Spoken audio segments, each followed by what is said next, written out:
Hello guys, good morning. Habang nandito ako ngayon sa garden ko, and this is my baby patola.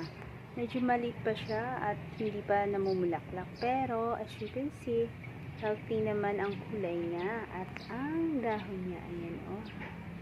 Ayan, medyo mainit na.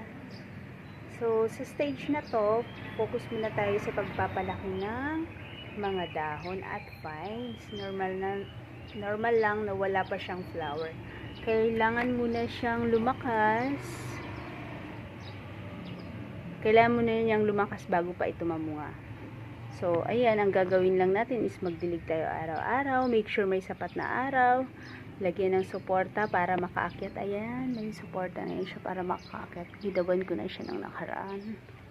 So, patience lang talaga pag nag-gardening tayo guys. So, wala talagang instant kahit saan pa man.